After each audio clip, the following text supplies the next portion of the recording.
नमः शिवाय। हर हर महादेव। प्रिय मित्रों, आप सभी का स्वागत है आपके अपने चैनल शिव राम कथाएं में। आज की कथा है बृहस्पतिवार के श्री विष्णु भगवान की पावन पवित्र कथा। ओम बृहस्पते नमः। प्रिय मित्रों, जब जीवन में बार बार प्रयास करने के बाद भी सफलता प्राप्त ना हो, धन आते आते रुक जाए, घर परिवार में अशांति बढ़ने लगे और भाग्य साथ छोड़ने लगे, तब समझ लेना कि बृहस्पति देव की कृपा कमजोर हो गई है।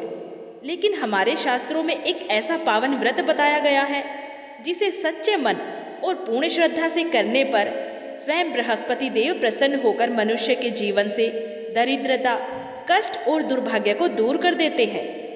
आज मैं आपको सुनाने जा रही हूँ बृहस्पति व्रत की वो चमत्कारी कथा, जिसे श्रद्धा और ध्यानपूर्वक अंत तक सुनने मात्र से ही पुण्यों की प्राप्ति होती है और जीवन में शुभ परिवर्तन आरंभ हो जाते हैं। तो आइए, मन को शांत कीजिए, श्रद्धा भाव से बैठिए और पूरी आस्था के साथ सुनिए बृहस्पति देव की ये पावन और अद्भुत व्रत कथा। प्राचीन समय की बात है। भारतवर्ष में एक बहुत ही सुंदर और समृद्ध नगर हुआ करता था। उस नगर का राजा था चंद्रविक्रम। राजा चंद्रविक्रम वैसे तो बहुत पराक्रमी था। उसकी तलवार की चमक से दुश्मन थर थर कांपते थे। उसके राज्य में धन धान्य की कोई कमी नहीं थी। राजा के महल में सोने चांदी के भंडार भरे हुए थे। प्रजा भी अपने राजा के राज में खुशहाल थी। लेकिन राजा चंद्रविक्रम के स्वभाव में एक बहुत बड़ी कमी थी। उसे अपनी शक्ति और अपने धन पर बहुत अभिमान था। सबसे बुरी बात यह थी कि वो ईश्वर में बिल्कुल भी विश्वास नहीं करता था। राजा का मानना था कि जो कुछ भी है वो बाहुबल और पुरुषार्थ से मिलता है। भगवान या भाग्य नाम की कोई चीज नहीं होती है। वो धर्म, कर्म, पूजा पाठ और दान पुण्य को समय की बर्बादी मानता था। उसके राज्य में ये सख्त आदेश था कि कोई भी व्यक्ति साधु संतों को दान नहीं देगा और ना ही कोई यज्ञ हवन करेगा। राजा को लगता था कि दान देने से खजाना खाली होता है और पूजा करने से लोग आलसी बनते हैं। वहीं दूसरी ओर राजा की पत्नी रानी आरोही बिल्कुल विपरीत स्वभाव की थी। वो अत्यंत सुशील, धार्मिक और दयालु थी। रानी का मन पूजा पाठ में बहुत लगता था। वो चोरी छिपे गरीबों की मदद भी कर दिया करती थी। लेकिन राजा के डर से वो कभी भी खुलकर दान पुण्य नहीं कर पाती थी। रानी को हमेशा ये चिंता सताती रहती थी कि राजा का ये नास्तिक स्वभाव और साधु संतों का अपमान कहीं राज्य पर कोई बड़ी मुसीबत ना ला दे। वो अक्सर राजा को समझाने की कोशिश किया करती थी, लेकिन राजा उसकी बात को हंसी में उड़ा देता। एक दिन की बात है, राजा अपने दरबार में बैठा था। तभी वहां एक वृद्ध साधु आए। साधु ने राजा से कहा कि राजन, तुम्हारे पास इतना धन है, इतना बड़ा राज्य है, तुम्हें थोड़ा दान पुण्य करना चाहिए। यज्ञ और हवन करवाकर भगवान का धन्यवाद करना चाहिए। ये सुनकर राजा चंद्रविक्रम को बहुत क्रोध आया। उसने अहंकार में भर के कहा कि ये सारा धन मैंने अपनी मेहनत से कमाया है, मैं इसे किसी को क्यों दूं और किसी भगवान का धन्यवाद क्यों करूं, जब सब कुछ मैंने किया है। राजा ने उस साधु का बहुत अपमान किया और उन्हें दरबार से बाहर निकलवा दिया। साधु तो वहां से चले गए, लेकिन राजा के इस व्यवहार ने उसके भाग्य पर एक काला साया डाल दिया था। कहते हैं कि जब इंसान का अहंकार सिर चढ़कर बोलने लगता है तो उसका पतन निश्चित हो जाता है। राजा को अंदाजा भी नहीं था कि उसने अपने ही पैरों पर कुल्हाड़ी मार ली है। कुछ ही समय बीता था कि राज्य में प्रकृति का प्रकोप शुरू हो गया। जो राज्य कभी हरी भरी फसलों से लहराता था, वहां आसमान से आग बरसने लगी। बारिश का नामो निशान नहीं था। पहले एक महीना सूखा पड़ा, फिर दूसरा, और देखते ही देखते पूरा साल बीत गया, लेकिन बारिश की एक भी बूंद नहीं गिरी। नदी नाले सूखने लगे। कुओं का जल सतर इतना नीचे चला गया कि पानी निकालना मुश्किल हो गया। जो खेत सोना उगलते थे, अब वहां धूल उड़ रही थी। जमीन फट गई थी और उसमें दरारें पड़ गई थी। राज्य में हाहाकार मच गया। जानवर चारे और पानी के बिना मरने लगे। प्रजा के पास खाने को अन्न का दाना नहीं बचा। लोग भूख और प्यास से तड़पने लगे। राजा चंद्रविक्रम को शुरू में लगा कि ये सामान्य सूखा है। उसने अपने गोदामों से अनाज निकलवाकर बांटने का आदेश दिया, लेकिन सूखा तो इतना भयंकर था कि राजा के बड़े बड़े गोदाम भी कुछ ही महीनों में खाली हो गए। अब राजा के पास भी धन और अन्न की कमी होने लगी। जो राजा कल तक अपनी दौलत पर इतराता था, आज वो खुद लाचार महसूस करने लगा। प्रजा महल के बाहर आकर रोटी रोटी पुकारने लगी। बच्चों के रोने की आवाजें रानी आरोही के कानों तक पहुंचती तो उसका कलेजा मुंह को आ जाता। रानी समझ गई थी कि ये सब राजा के पापों और अहंकार का ही परिणाम है। ये देवताओं का कोप है। एक रात रानी ने राजा को बहुत उदास देखा। राजा चंद्रविक्रम अपने कक्ष में सिर पकड़ के बैठा था। उसका सारा गुरूर अब चिंता में बदल चुका था। रानी उनके पास गई और धीरे से बोली कि महाराज, हमारे राज्य की ये दशा अब देखी नहीं जाती है। प्रजा भूखी मर रही है। शायद हमसे कोई बड़ी भूल हुई है। ये किसी दैवीय प्रकोप का ही नतीजा लगता है। राजा ने इस बार रानी की बात नहीं काटी। वो अंदर से टूट चुका था। उसने कहा कि आरोही, मुझे समझ नहीं आ रहा है कि क्या करूं। मेरा खजाना खाली हो चुका है। सैनिक और मंत्री भी मेरा साथ छोड़ के जा रहे हैं। अगर ऐसा ही चलता रहा तो ये राज्य शमशान बन जाएगा। रानी ने हिम्मत करके कहा कि महाराज, मुझे लगता है कि हमें भगवान की शरण में जाना चाहिए। मैंने सुना है कि जब सारे रास्ते बंद हो जाते हैं तो ईश्वर का द्वार ही खुला रहता है। हमें अपने पापों का प्रायश्चित करना चाहिए। राजा अब तक पूरी तरह तो नहीं बदला था, लेकिन मुसीबत ने उसे थोड़ा नरम कर दिया था। उसने रानी से पूछा कि तुम क्या कहना चाहती हो, हम क्या करें? तभी रानी को याद आया कि उसने अपनी दादी से बृहस्पति देव के व्रत के बारे में सुना था। उसने राजा से कहा कि महाराज, मैंने सुना है कि बृहस्पति देव सभी मनोकामनाएं पूर्ण करते हैं और बिगड़े हुए काम बना देते हैं। मैं मन्नत मांगती हूँ कि यदि हमारे राज्य में फिर से खुशहाली आ जाए, अकाल खत्म हो जाए और सब कुछ पहले जैसा हो जाए, तो मैं पूरे विधि विधान से बृहस्पति देव का व्रत और पूजन करूंगी। राजा के पास अब कोई और विकल्प नहीं था। वो डूबते को तिनके का सहारे की तरह इस बात पर सहमत हो गया। उसने अनमने मन से ही सही, लेकिन कह दिया कि ठीक है, अगर तुम्हारी मन्नत से कुछ भला होता है तो मुझे कोई आपत्ति नहीं है। रानी ने उसी क्षण हाथ जोड़कर मन ही मन बृहस्पति देव का स्मरण किया। उसने सच्चे दिल से प्रार्थना की कि हे बृहस्पति देव, मेरे पति के अपराधों को क्षमा करें, हमारे राज्य को इस नरक से बाहर निकाले। यदि अकाल समाप्त हो गया और प्रजा के प्राण बच गए तो मैं नियम पूर्वक आपका व्रत और उद्यापन करूंगी। रानी की आंखों से आंसू बह रहे थे। उसकी पुकार में एक भक्त की सच्ची तड़प थी। कहते हैं कि जब कोई सच्चे दिल से पुकारता है तो भगवान को आना ही पड़ता है। रानी की मन्नत का असर कुछ ही दिनों में दिखने लगा। अचानक मौसम का मिजाज बदला। आसमान में जो सूरज आग उगल रहा था उसे काले बादलों ने ढक लिया। ठंडी हवाएं चलने लगी और फिर वो हुआ जिसका इंतजार सब लोग कई सालों से कर रहे थे। मूसलाधार बारिश शुरू हो गई। सूखी धरती की प्यास बुझने लगी। नदी तालाब फिर से लबालब भर गए। किसानों के चेहरों पर मुस्कान लौट आई। मुरझाए हुए पेड़ पौधे फिर से हरे होने लगे। कुछ ही महीनों में खेतों में फसल लहलाने लगी। राज्य में फिर से धन धान्य आने लगा। व्यापार चल पड़ा और राजकोष में कर के रूप में धन आने लगा। राजा चंद्रविक्रम की खुशी का ठिकाना न था। उसे लगा कि उसकी किस्मत और उसकी मेहनत फिर से रंग लाई है। जैसे जैसे राज्य के हालात सुधरे, राजा का पुराना अहंकार फिर से जागने लगा। वो भूल गया कि ये सब रानी की प्रार्थना और मन्नत का ही फल है। रानी आरोही ने जब देखा कि सब कुछ ठीक हो गया है तो उसने राजा को अपनी मन्नत की याद दिलाई। उसने कहा कि महाराज, अब हमारे दिन फिर गए हैं। मुझे अपनी मन्नत पूरी करनी है। मुझे बृहस्पति देव का व्रत और पूजन करना है। आप इसके लिए राजपुरोहित को बुलवाएं और पूजन की सामग्री का प्रबंध करवाएं। लेकिन राजा चंद्रविक्रम, जो सुख आते ही फिर से नास्तिक हो गया था, उसने रानी की बात को हंसी में उड़ा दिया। उसने कहा कि अरे आरोही, तुम भी किन वहमों में पड़ी हो। ये बारिश, ये फसल, ये सब तो प्रकृति का नियम है। कभी सूखा पड़ता है, कभी बारिश होती है। इसमें किसी देवता का कोई हाथ नहीं है। ये सब मेरे अच्छे प्रबंध का ही नतीजा है। तुम्हें किसी व्रत की कोई जरूरत नहीं है, खामखा अपना शरीर क्यों सुखाओगी। रानी ने बहुत समझाया कि महाराज, ये वचन भंग करना ठीक नहीं है, ईश्वर से धोखा करना हमें भारी पड़ सकता है। लेकिन राजा ने उसकी एक ना सुनी। उसने साफ मना कर दिया कि राजमहल में कोई पूजा पाठ नहीं होगी। रानी भी धीरे धीरे राजसी सुख सुविधाओं में रम गई। राजा के डर और आलस्य के कारण वो भी अपनी मन्नत भूल गई। उसने बृहस्पति देव का व्रत शुरू नहीं किया। इंसान की फितरत ही ऐसी होती है, दुख में सुमरन सब करे, सुख में करे न कोई। रानी ने भी वही गलती कर दी।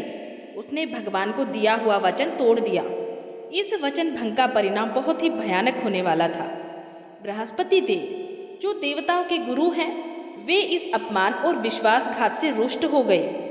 अभी राज्य संभला ही था कि फिर से मुसीबतों का पहाड़ टूटने वाला था, और इस बार की मुसीबत पिछले बार से कहीं ज्यादा बड़ी और भयानक होने वाली थी। इस बार सिर्फ अकाल नहीं, बल्कि राजा का अस्तित्व ही मिटने वाला था। कुछ समय बाद पड़ोसी राज्य के राजा ने देखा कि चंद्र विक्रम अभी कमजोर है। उसने अचानक एक विशाल सेना के साथ आक्रमण कर दिया। राजा चंद्र विक्रम अभी पिछले नुकसान से पूरी तरीके से उबरे भी नहीं थे। उसकी सेना तैयार नहीं थी। युद्ध बहुत भयंकर हुआ, लेकिन राजा चंद्र विक्रम की हार हुई। दुश्मन राजा ने चंद्र विक्रम का सब कुछ छीन लिया। उसका महल, उसका खजाना, उसके हाथी घोड़े, सब कुछ लूट लिया गया। राजा और रानी को जान बचाने के लिए महल के पीछे के गुप्त रास्ते से भागना पड़ा। कल तक तो राजा सोने के पलंग पे सोता था और रानी जो रेशमी वस्त्र पहनती थी, आज वे दोनों फटे हालों में जान बचाकर जंगल की ओर भाग रहे थे। उनका राज्य छीन चुका था। सर छिपाने को छत नहीं थी और खाने को दाना नहीं था। राजा और रानी अपनी एक छोटी सी बेटी के साथ भटकते भटकते अपने ही राज्य की सीमा से दूर एक दूसरे देश के गांव में पहुंचे। वहां वे अपनी पहचान छिपाकर रहने लगे। राजा को डर था कि अगर किसी ने उसे पहचान लिया तो दुश्मन उसे मार डालेंगे। वो गांव बहुत छोटा था, वहां के लोग बहुत साधारण थे। राजा ने गांव के किनारे एक छोटी सी टूटी फूटी झोपड़ी में शरण ली। जिस राजा के इशारे पर हजारों दास दासियां दौड़ते थे, आज उसे खुद जंगल से लकड़ियां बीनकर लानी पड़ रही थी। रानी, जिसके कोमल हाथ कभी फूलों से ज्यादा भारी चीज नहीं उठाते थे, अब उसे गोबर लीपना पड़ता और चक्की पीसनी पड़ती। उनकी हालत बहुत ही दयनीय हो गई थी। राजा अब एक साधारण मजदूर की तरह दिखने लगा था। उसके कपड़े मैले कुचैले थे और चेहरे पर तेज की जगह धूल और मायूसी थी। रानी की आंखों में हमेशा आंसू रहते थे, लेकिन वो अपनी बेटी के खातिर सब कुछ सहन कर रही थी। उनकी बेटी जो राजकुमारी थी, अब धूल मिट्टी में खेलने को मजबूर थी। दिन बीतते गए और उनकी गरीबी बढ़ती गई। कभी कभी तो ऐसा वक्त आता कि उन्हें भूखे पेट ही सोना पड़ता था। राजा चंद्र विक्रम को अब अपनी बेबसी पर बहुत गुस्सा आता, लेकिन वो कर भी क्या सकता था। उसे अभी भी ये एहसास नहीं था कि ये सब उसके वचन भंग और अहंकार का नतीजा है। वो इसे केवल अपना दुर्भाग्य मान रहा था। उस छोटे से गांव के किनारे टूटी फूटी झोपड़ी में राजा चंद्र विक्रम, रानी आरोही और उनकी नन्ही सी बेटी के दिन बहुत ही कष्ट में बीत रहे थे। वो राजा जिसके दरबार में कभी न्याय की घंटियां बजती थी और जिसके खजाने के दरवाजे हमेशा खुले रहते थे, आज वो खुद एक एक दाने के लिए मोहताज हो गया था। समय का चक्र ऐसा घूमा था कि राजा को अब अपनी पहचान छिपानी पड़ रही थी। उसे डर था कि अगर किसी को पता चल गया कि वो चंद्र विक्रम है तो उसके शत्रु उसे जीवित नहीं छोड़ेंगे। इसीलिए उसने अपना नाम और वेशभूषा सब बदल लिया था। गांव में रहने वाले लोग उन्हें एक साधारण गरीब परिवार समझते थे। राजा को कोई ऐसा काम नहीं आता था जो गांव के लोग करते थे। उसने कभी खेत में हल नहीं चलाया था, कभी भारी बोझ भी नहीं उठाया था, लेकिन पेट की आग बुझाने के लिए उसे मजदूरी करनी पड़ती थी। राजा जंगल जाता और वहां से सूखी लकड़ियां चुनकर लाता। उसके कोमल हाथों में, जिन्होंने कभी भी तलवार की मुठ के अलावा कुछ सख्त नहीं पकड़ा था, अब लकड़ियां काटते और उठाते समय छाले पड़ जाते थे।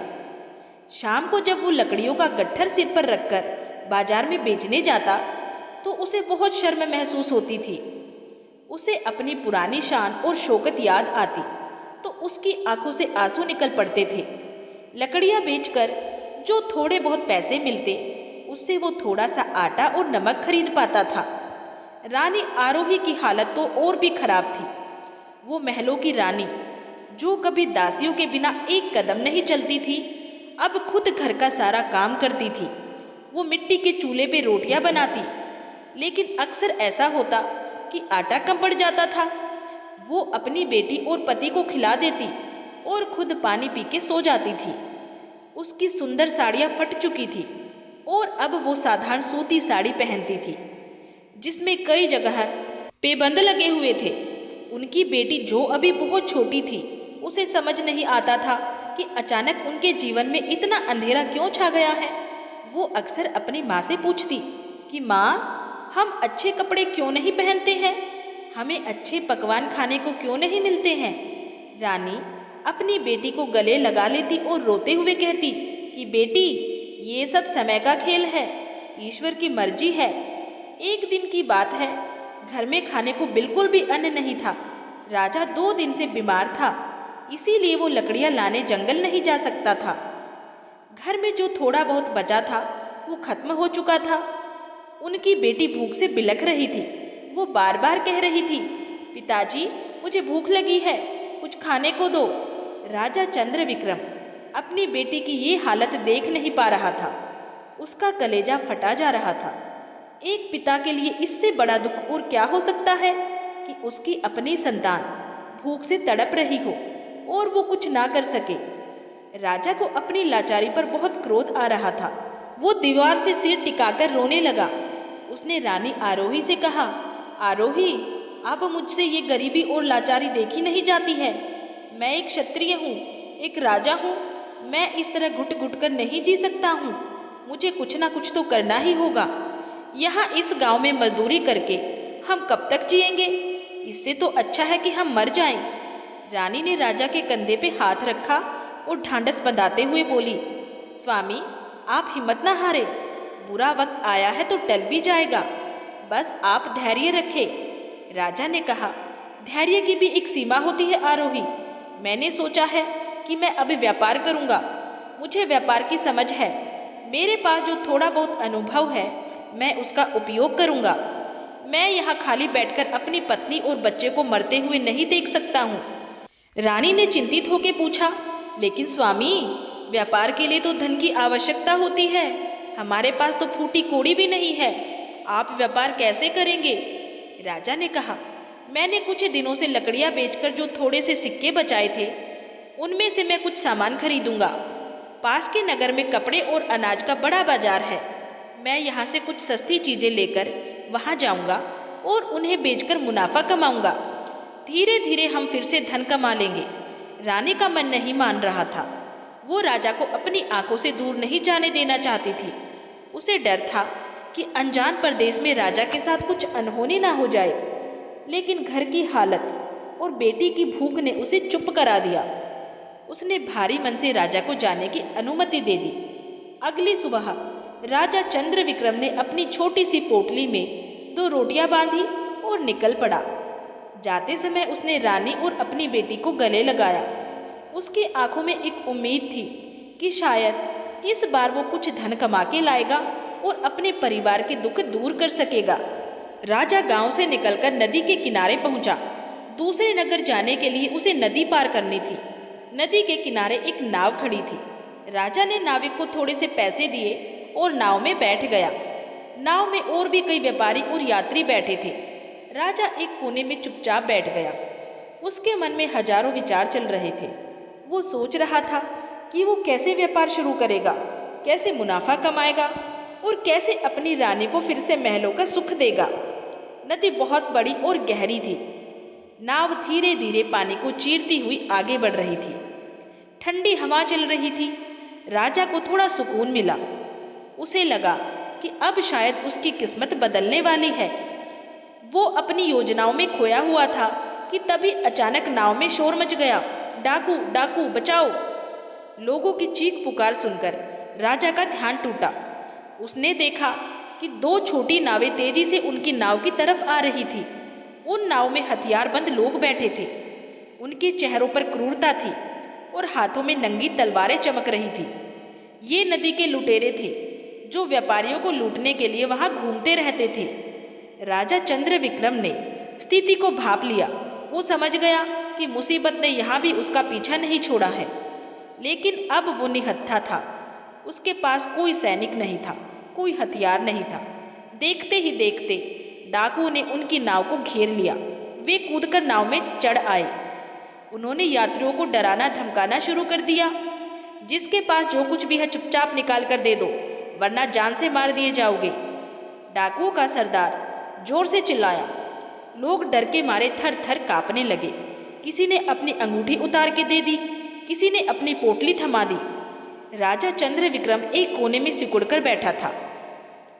उसके पास तो वैसे भी ज्यादा कुछ नहीं था, बस वही थोड़े से सिक्के थे जो उसने अपनी मेहनत से जोड़े थे ताकि वो व्यापार शुरू कर सके।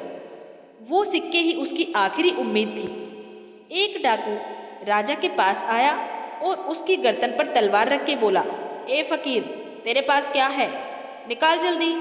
राजा ने गिड़गिड़ाते हुए कहा, भाई, मैं तो एक गरीब मजदूर हूँ, मेरे पास कुछ नहीं है। बस ये थोड़े से सिक्के हैं जिनसे मैं अपने परिवार के लिए रोटी कमाने जा रहा हूँ। मुझ पर दया करो। लेकिन उन निर्दयी डाकुओं को दया कहाँ आने वाली थी।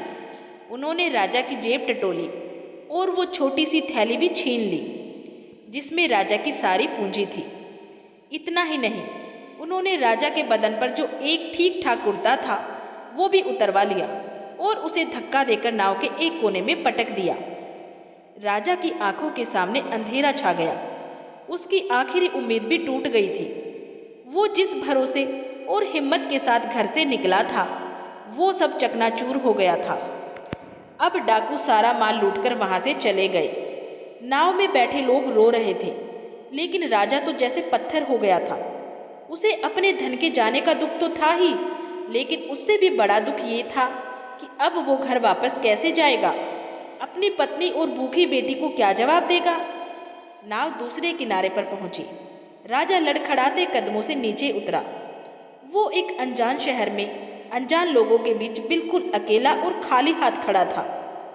ना तो खाने को कुछ था, ना पहनने को ढंग के कपड़े और ना ही जेब में एक पैसा। राजा नदी के किनारे रेत पर बैठ गया और फूट फूट कर रोने लगा। वो आसमान की तरफ देखकर चिल्लाया, हे ईश्वर, तू मेरी कितनी परीक्षा लेगा?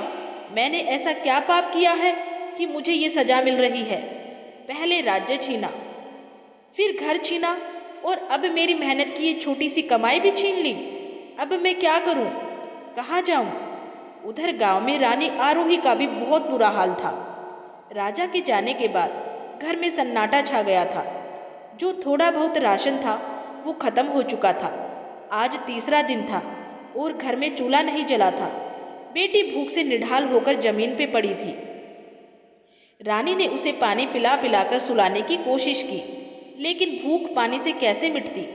रात हो गई थी। चारों तरफ गहरा अंधेरा था। झोपड़ी में दिया जलाने के लिए तेल भी न था। रानी अंधेरे में बैठी अपनी किस्मत को कोस रही थी। उसे रह रहकर राजा की चिंता हो रही थी। उसका मन घबरा रहा था। उसे लग रहा था कि जरूर कोई अशुभ घटना घटी है। तभी भूख और कमजोरी के कारण रानी की आंख लग गई। वो सो गई, लेकिन उसका मन तो जाग रहा था। उसकी सोई हुई चेतना में एक अलौकिक घटना घटी। उसे एक सपना आया। सपने में उसने देखा कि एक दिव्य महापुरुष पीले वस्त्र धारण किए हुए, हाथ में माला और कमंडल लिए उसके सामने खड़े हैं। उनके चेहरे पर सूर्य जैसा तेज है, लेकिन उनकी आंखों में करुणा है। रानी उस तेज को सहन नहीं कर पा रही थी। वो घबराकर पीछे हटने लगी। तभी उस महापुरुष ने गंभीर और शांत वाणी में कहा, पुत्री आरोही, क्यों व्यर्थ में चिंता करती हो? क्यों अपने भाग्य को कोसती हो? क्या तुम्हें याद नहीं है तुमने सुख के दिनों में क्या वचन दिया था? रानी ने कांपते हुए पूछा, हे महात्मा, आप कौन हैं और मैं किस वचन की बात कर रही हूँ? मुझसे क्या भूल हुई है? महापुरुष ने कहा, मैं देवगुरु बृहस्पति हूँ। जब तुम्हारे राज्य में अकाल पड़ा था तब तुमने मन्नत मांगी थी कि यदि सब ठीक हो जाएगा तो तुम मेरा व्रत और पूजन करोगी, लेकिन जब सुख आया तो तुम और तुम्हारा पति दोनों अपने अहंकार में डूब गए।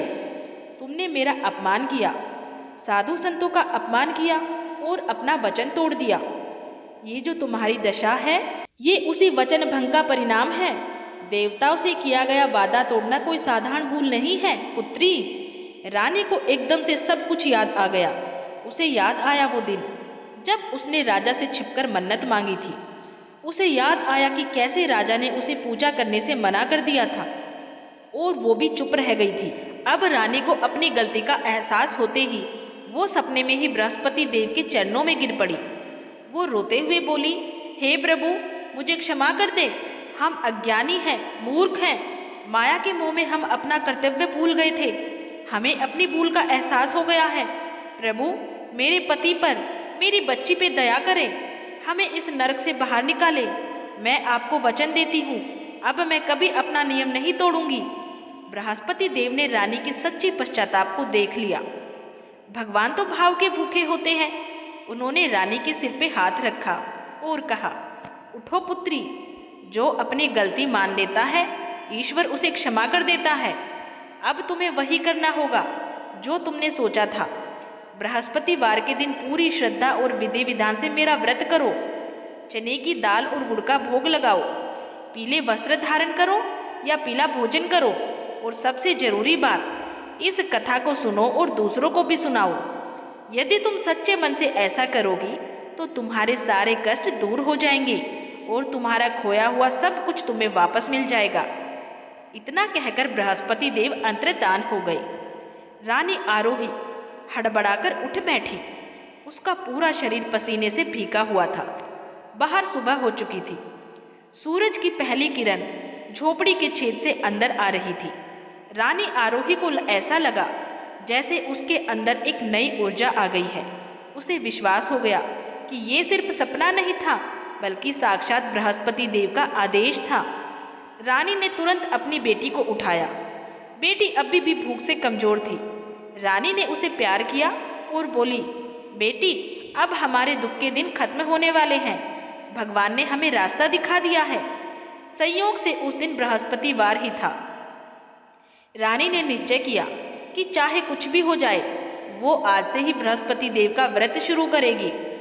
लेकिन समस्या ये थी कि व्रत के लिए पूजन सामग्री कहाँ से आए, गुड़ और चने की दाल कहाँ से आए।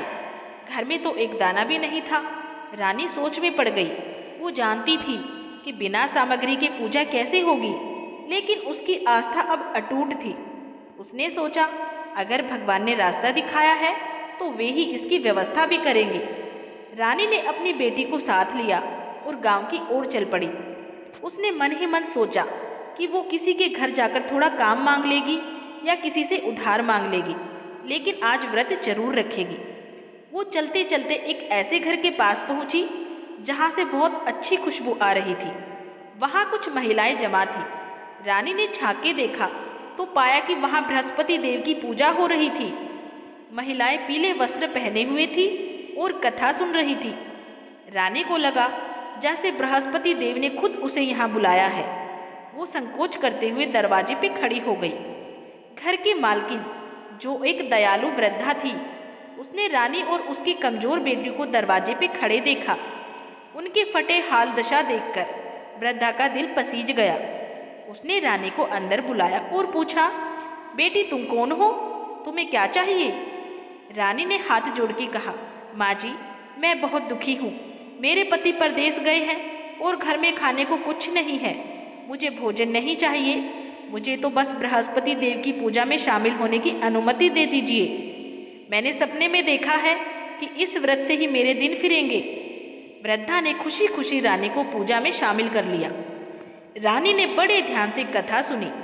जब पूजा समाप्त हुई तो वृद्धा ने रानी को प्रसाद के रूप में गुड़ और चने की दाल दी और साथ में खाने के लिए कुछ अन्न भी दिया। रानी की आंखों में आंसू आ गए। उसने बृहस्पति देव का धन्यवाद किया। उसे वो सब कुछ मिल गया था जो कुछ उसे व्रत शुरू करने के लिए चाहिए था। वो प्रसाद लेकर खुशी खुशी अपनी बेटी के साथ अपनी झोपड़ी में वापस लौटी। रानी ने पूरी विधि विधान पूर्वक से व्रत रखा। उसने गुड़ और चने का भोग लगाया और अपनी बेटी को भी प्रसाद खिलाया। उस दिन रानी को एक अजीब सी शांति महसूस हुई।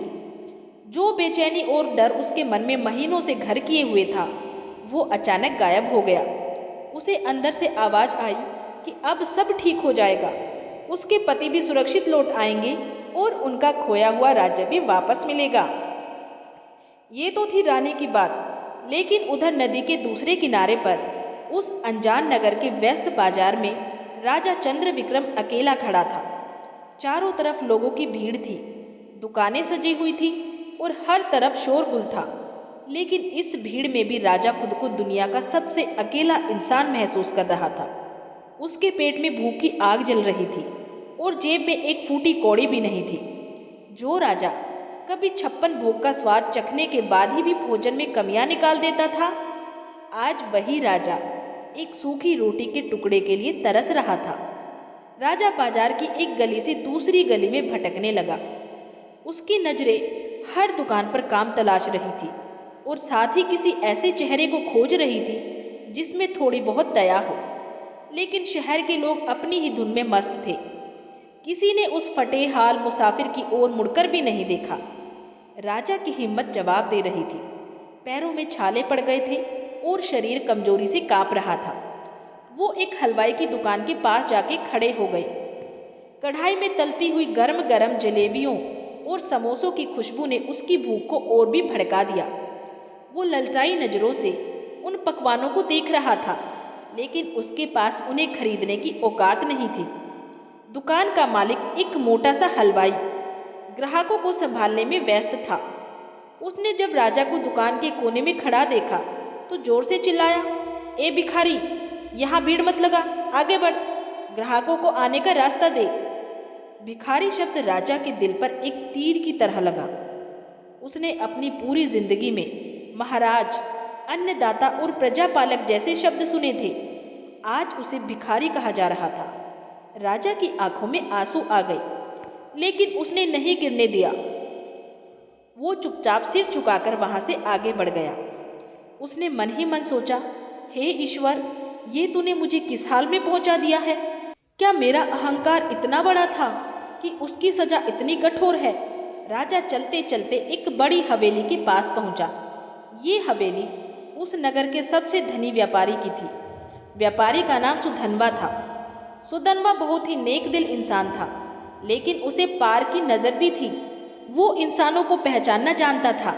संजोग देखिए, जिस वक्त राजा उस हवेली के चबूतरे के पास थक कर बैठा, उसी वक्त सुधनवा सेठ अपने घर से बाहर निकल रहे थे। सेठ की नज़र चबूतरे पर बैठे उस फटे हाल व्यक्ति पर पड़ी। राजा के कपड़े भले ही मैले और फटे हुए थे, बाल बिखरे हुए थे, लेकिन उसके चेहरे का तेज, उसका चौड़ा माथा और उसके बैठने का तरीका किसी साधारण मजदूर जैसा नहीं था। धूल में लिपटा होने के बावजूद भी वो किसी छिपे हुए हीरे की तरह चमक रहा था। ये और कुछ नहीं बल्कि रानी आरोही द्वारा किए गए बृहस्पतिवार के व्रत का चमत्कार ही था।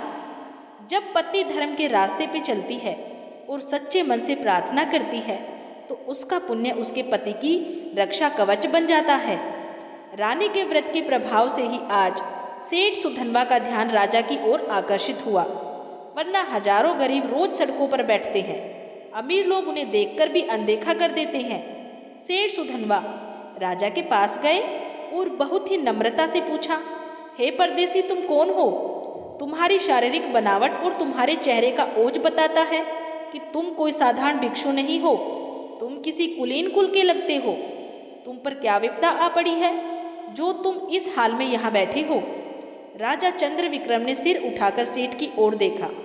उसे पहली बार किसी की आवाज में अपने लिए सम्मान और अपनापन महसूस हुआ। राजा ने हाथ जोड़ के कहा, महाशय, मैं एक अभागा परदेसी हूँ। समय के चक्कर ने मुझे यहाँ पर लापटका है। मेरा सब कुछ लुट चुका है। मैं काम की तलाश में इस नगर में आया था, लेकिन लुटेरों ने मेरी जमा पूंजी भी छीन ली। अब मेरे पास न खाने को अन्न है और ना ही कोई काम है। मैं बस अपनी और अपने परिवार की भूख मिटाने के लिए कोई रोजगार चाहता हूँ। राजा ने अपनी असली पहचान नहीं बताई। उसे डर था कि अगर उसने कह दिया कि वो राजा चंद्र विक्रम है तो लोग उसका मजाक उड़ाएंगे या फिर कोई शत्रु उसे पहचान लेगा। सेठ सुधनवा को राजा की बातों में सच्चाई नजर आई। उसे लगा कि इस व्यक्ति पर भरोसा किया जा सकता है। सेठ ने कहा, देखो भाई, मुझे अपने व्यापार और घर के कामकाज के लिए एक भरोसेमंद और समझदार व्यक्ति की ज़रूरत है। अगर तुम चाहो तो मेरे यहाँ काम कर सकते हो। मैं तुम्हें रहने की जगह और भोजन दूंगा और तुम्हारे काम के हिसाब से तुम्हें वेतन भी मिलेगा। ये सुनते ही राजा की आंखों में एक अचानक से चमक आ गई। ऐसा लगा जैसे डूबते को तिनके का सहारा मिल गया हो। उसने तुरंत हामी भर दी। राजा ने कहा, सेठ जी, मैं आपका आजीवन आभारी रहूँगा। मैं पूरी मेहनत और ईमानदारी से आपका काम करूँगा।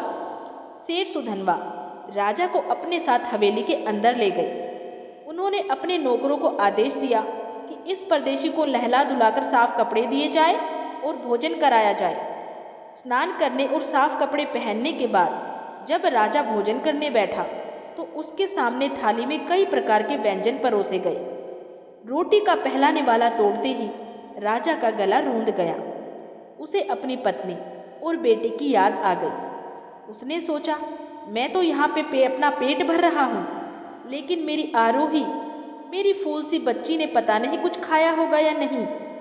राजा ने मन ही मन संकल्प लिया कि वो यहाँ दिन रात मेहनत करेगा और जल्द ही ढेर सारा धन कमाकर अपने परिवार के पास लौटेगा।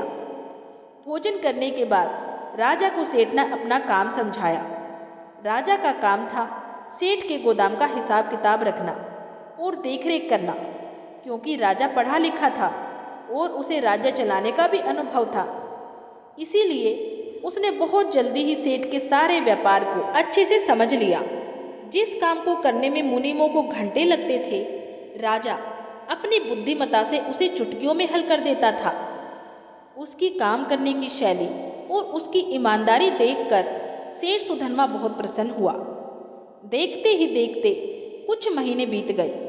राजा की मेहनत से सेठ के व्यापार में दिन दुगनी रात चौगुनी तरक्की होने लगी। सेठ राजा को अपने परिवार के सदस्य की तरह ही मानने लगे। राजा ने भी अपनी तनख्वाह में से एक एक पैसा जोड़ना शुरू कर दिया था। वो अपनी ज़रूरतों को मारकर पैसे बचाता था ताकि जल्दी से जल्दी अपने परिवार की गरीबी को दूर कर सके। उधर गांव में रानी आरोही हर बृहस्पतिवार को नियम से बृहस्पति देव का व्रत करने लगी थी। उसके पास अब खाने की कमी नहीं थी। राजा के जाने के बाद गांव के लोग जो पहले उनसे दूर रहते थे, अब किसी न किसी बहाने से रानी की मदद कर दिया करते थे। ये भी बृहस्पति देव की ही कृपा थी कि लोगों का मन बदल गया था। रानी हर गुरुवार को चने और गुड़ का भोग लगाती, कथा सुनती और सुहागिनों को प्रसाद बांटती। उसकी श्रद्धा ने उसके बुरे दिनों को काटना आसान कर दिया था। लेकिन कहते हैं ना कि देवता जब देते हैं तो छप्पर फाड़ के देते हैं, और जब परीक्षा लेते हैं तो इंसान को पूरी तरह से निचोड़ लेते हैं। राजा चंद्र विक्रम का जीवन पटरी पर लौट ही रहा था कि नियति ने एक और खेल रचा। अभी उसके पापों का पूरा प्रायश्चित नहीं हुआ था। अभी उसे और तपिश में जलना था। एक दिन सेठ सुधनवा ने राजा को बुलाया और कहा, देखो भाई, तुम्हारे आने से मेरे घर में बहुत बरकत हुई है।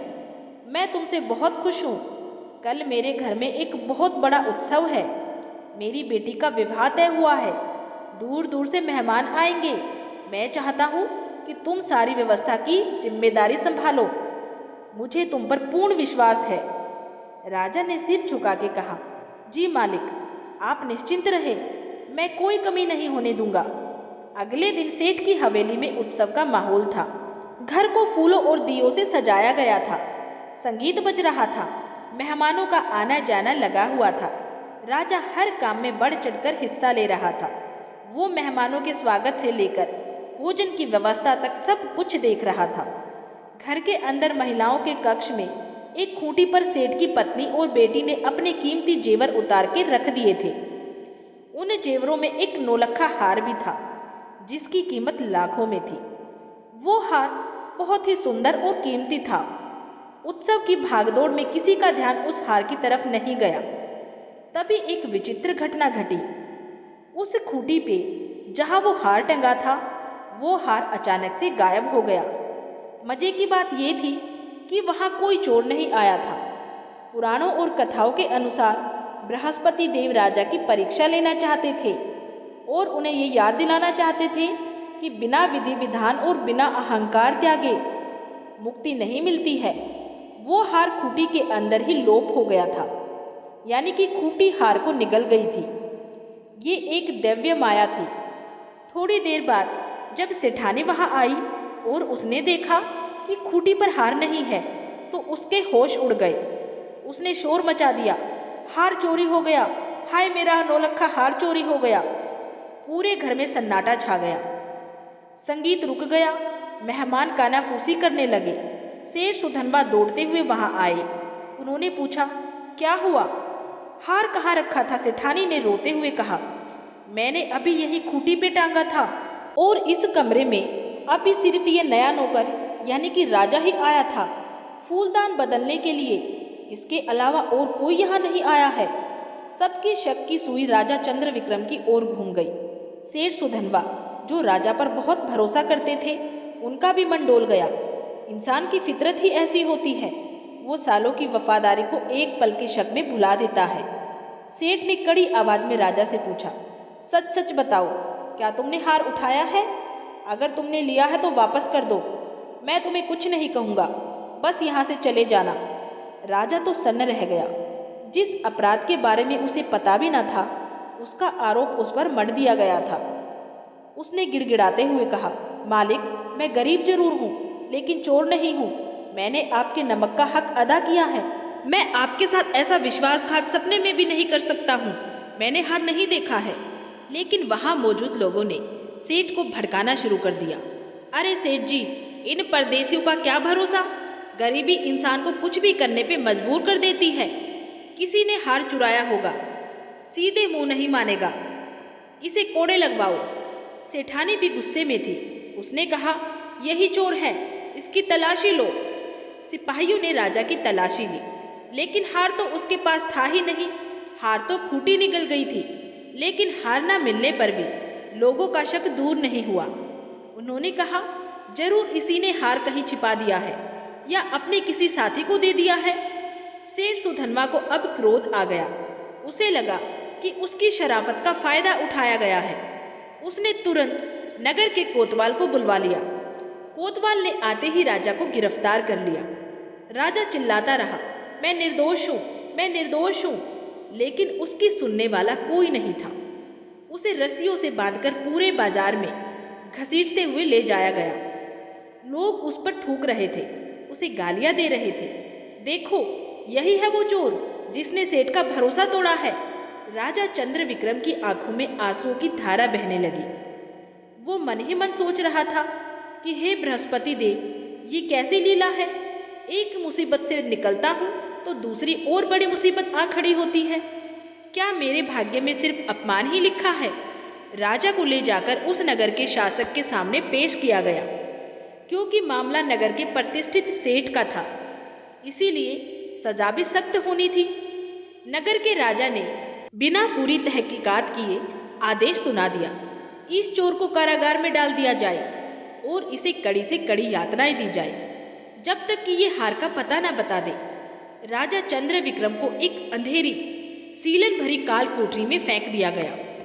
उसके हाथों और पैरों में भारी लोहे की जंजीरें डाल दी गई। वो कोठरी इतनी छोटी थी कि वहां ठीक से लेटा भी नहीं जा सकता था।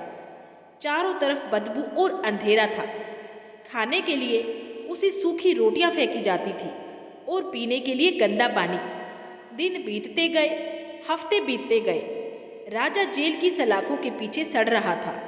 उसका शरीर कंकाल जैसा हो गया था। दाढ़ी बाल बढ़ गए थे। वो अब रोता भी नहीं था, बस एकदम शून्य होकर घूरता रहता था।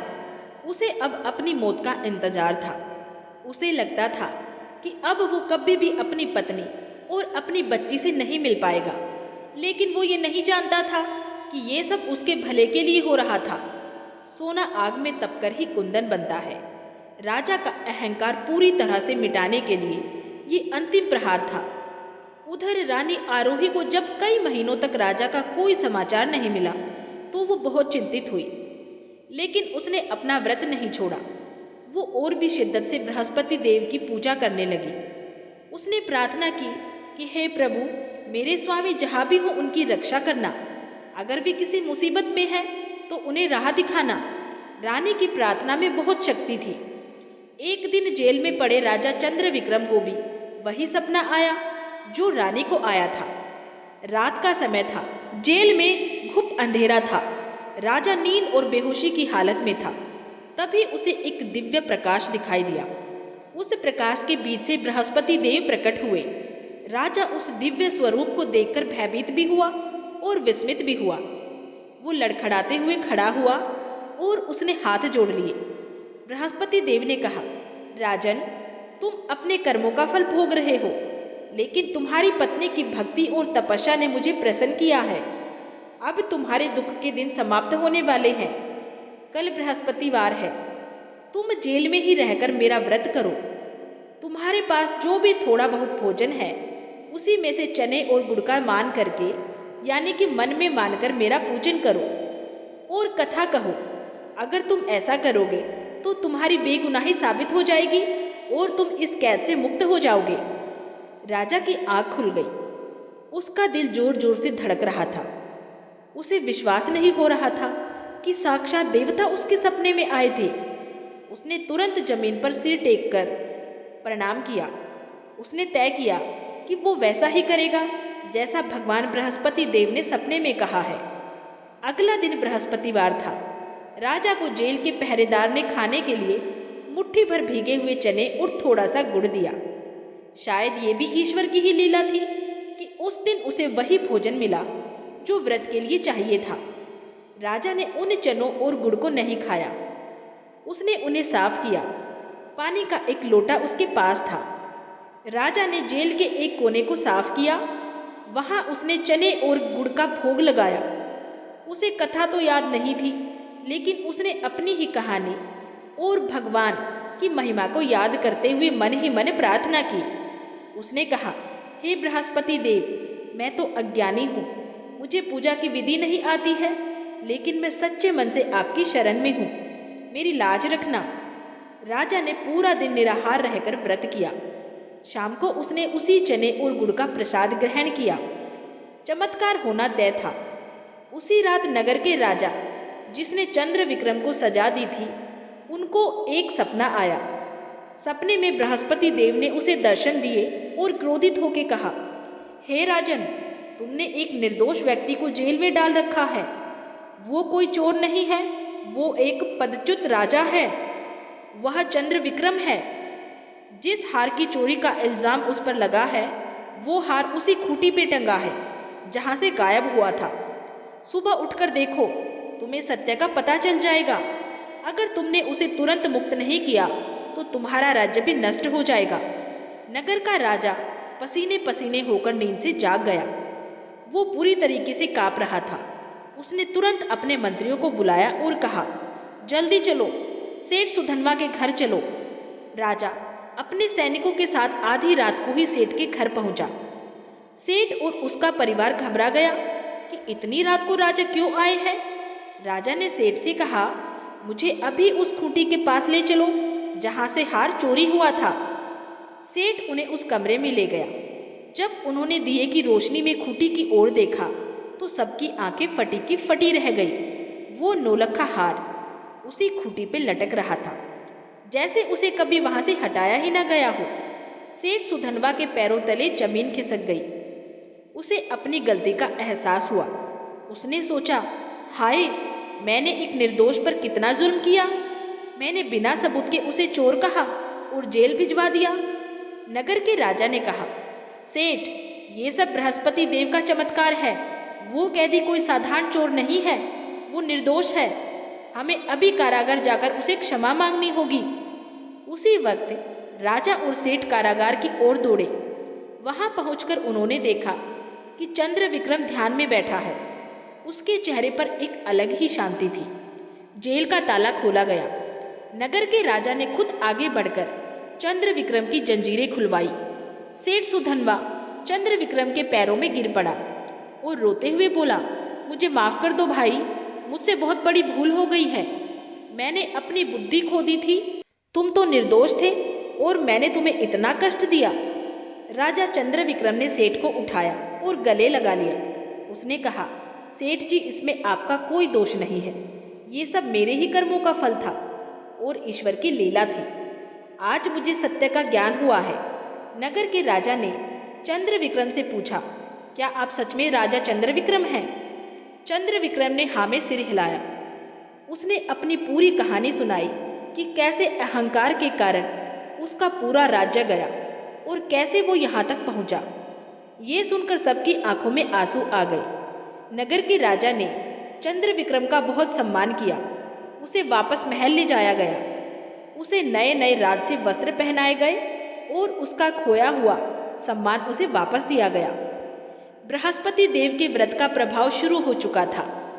राजा चंद्र विक्रम, जो कल तक एक कैदी था, आज फिर से राजा के समान सम्मान पा रहा था।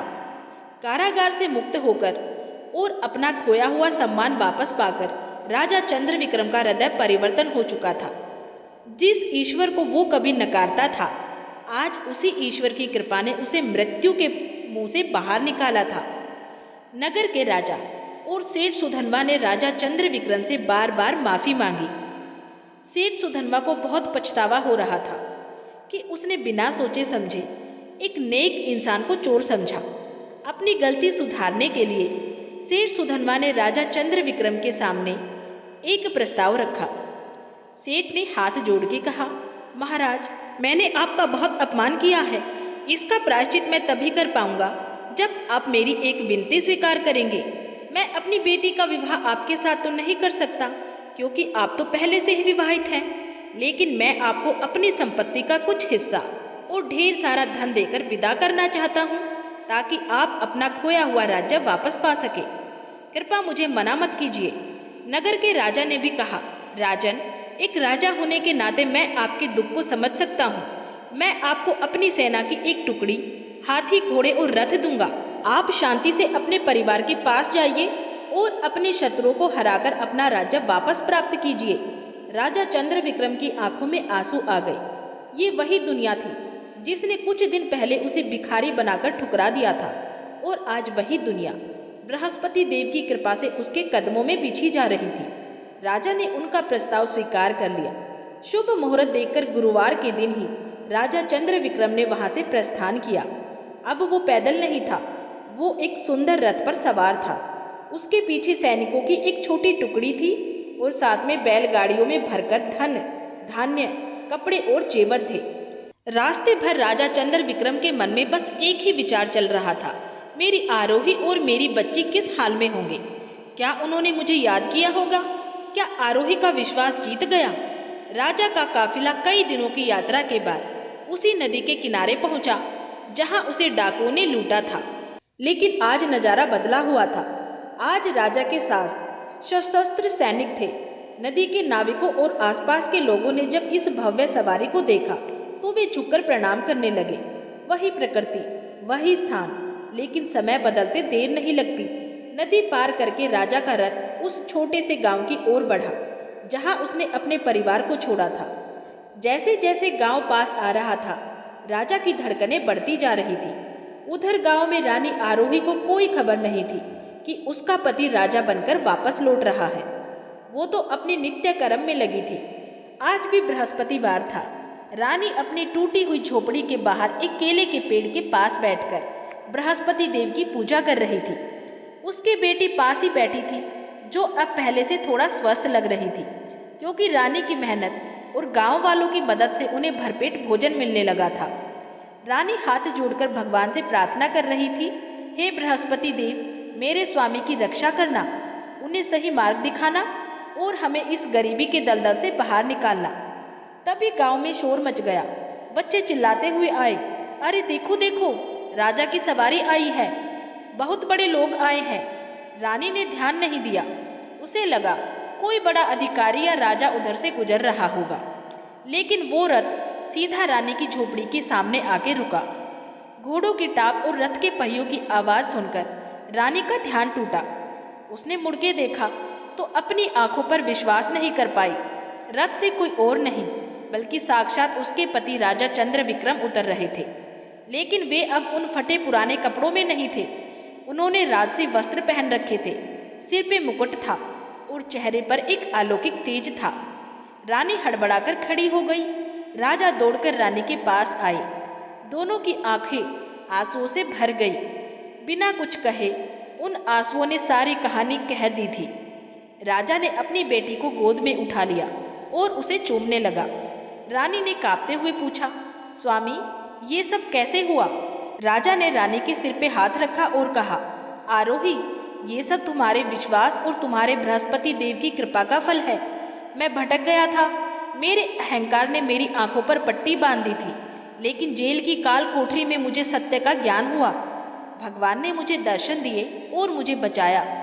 आज मैं जो कुछ भी हूँ सिर्फ और सिर्फ तुम्हारी भक्ति और इस पावन व्रत के कारण हूँ। राजा ने गांव वालों के सामने अपनी गलती स्वीकार की। उसने सबको बताया कि कैसे बृहस्पति देव ने उसकी रक्षा की। गांव के लोग जिन्होंने राजा को मजदूर के रूप में देखा था, आज उसे इस रूप में देखकर हैरान थे। वे सब जय जयकार करने लगे, बृहस्पति देव की जय, रानी आरोही की जय। राजा ने सेठ सुधनवा द्वारा दिया गया धन रानी के चरणों में रख दिया। लेकिन रानी ने कहा, स्वामी, ये धन मेरा नहीं है, ये प्रजा की सेवा और भगवान के कार्य के लिए है। अब हमें अपने असली घर, अपने राज्य वापस चलना चाहिए।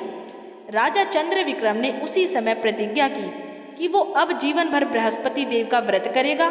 उसने गांव के लोगों को भी बहुत सारा धन दिया और उनका धन्यवाद किया, जिन्होंने बुरे वक्त में उनका साथ दिया था। अब बारी थी अंतिम युद्ध की, अपना खोया हुआ राज्य वापस पाने की। राजा चंद्रविक्रम अपनी नई सेना और रानी आरोही के साथ अपने पुराने राज्य की सीमा पे पहुंचा। वहां के लोग अभी भी उस क्रूर राजा जिसने राज्य छीना था उसके अत्याचारों से परेशान थे। जब प्रजा ने सुना कि उनका पुराना राजा चंद्रविक्रम वापस आ रहा है और इस बार वो धर्म और ईश्वर के साथ आया है, तो पूरी प्रजा उसके समर्थन में खड़ी हो गई। दुश्मन राजा को जब पता चला तो वो अपनी विशाल सेना लेकर मुकाबले के लिए आया। लेकिन कहते हैं ना, जाको राके साइया मार सके ना कोई। जिसके साथ धर्म और दैवीय शक्ति हो उसे कौन हरा सकता है। युद्ध शुरू होने से पहले ही एक चमत्कार हुआ। दुश्मन राजा की सेना में अचानक भगदड़ मच गई। उनके हाथी और घोड़े बेकाबू हो गए और अपनी ही सेना को कुचलने लगे। एक भयंकर आंधी आई जिससे दुश्मन सैनिकों को कुछ दिखाई देना बंद हो गया। राजा चंद्रविक्रम की सेना ने बिना ज्यादा खून बहाए दुश्मन को घेर लिया। दुश्मन राजा, जो अपने बल पर बहुत इतराता था, वो युद्ध के मैदान में ही डर के मारे गिर पड़ा और उसे दिल का दौरा पड़ गया। उसकी मृत्यु के साथ ही उसकी सेना ने आत्मसमर्पण कर दिया। बृहस्पति देव की कृपा से राजा चंद्रविक्रम ने अपना खोया हुआ राज्य बिना किसी बड़े नुकसान के वापस पा लिया। महल के दरवाजे फिर से खोल दिए गए। दासी, दास, मंत्री और प्रजा सबने फूलों की वर्षा करके अपने राजा और रानी का स्वागत किया। राजमहल में वापस आते ही राजा चंद्रविक्रम ने सबसे पहला काम ये किया कि उसने पूरे राज्य में घोषणा करवा दी, आज से इस राज्य में साधु संतों का सम्मान होगा। हर बृहस्पतिवार को राज्य में बृहस्पति देव की कथा होगी और गरीबों को भोजन कराया जाएगा। राजा ने एक भव्य यज्ञ का आयोजन किया। उसने और रानी आरोही ने मिलकर सोने के कलशों से और विधि विधान के साथ भगवान बृहस्पति देव का उद्यापन किया। हजारों ब्राह्मणों को भोजन कराया गया। गरीबों को इतना दान दिया गया कि राज्य में कोई भी भूखा नहीं रहा। राजा का अहंकार अब पूरी तरह से मिट चुका था। अब वो एक सेवक की तरह राज्य करता था, ये मानकर कि ये राज्य उसका नहीं बल्कि ईश्वर का है। उसकी प्रजा खुशहाल हो गई। समय पर बारिश होने लगी, खेतों में सोना उगने लगा और राज्य फिर से धन धान्य से भर गया। राजा और रानी ने बहुत सालों तक सुखपूर्वक राज किया। उनकी बेटी बड़ी हुई और उसका विवाह भी एक योग्य राजकुमार से हुआ। जीवन के अंत समय तक राजा चंद्रविक्रम और रानी आरोही बृहस्पति व्रत की महिमाओं का गुणगान करते रहे। तो प्रिय भक्तों, कैसी लगी आपको बृहस्पति देव की चमत्कारी कथा? अगर आपके जीवन में भी कोई परेशानी है तो सच्चे मन से बृहस्पति देव को याद करें, सब ठीक हो जाएगा। मैं उम्मीद करती हूँ कि ये कहानी आपके जीवन में भी सुख और समृद्धि लेके आएगी। अगर आपको ये कथा पसंद आई है तो कमेंट बॉक्स में जय बृहस्पति देव जरूर लिखें और वीडियो को लाइक करें। अपने प्रिय मित्रों, परिवार के साथ भी इसे शेयर करें ताकि उन्हें भी इस पावन कथा का लाभ मिल सके।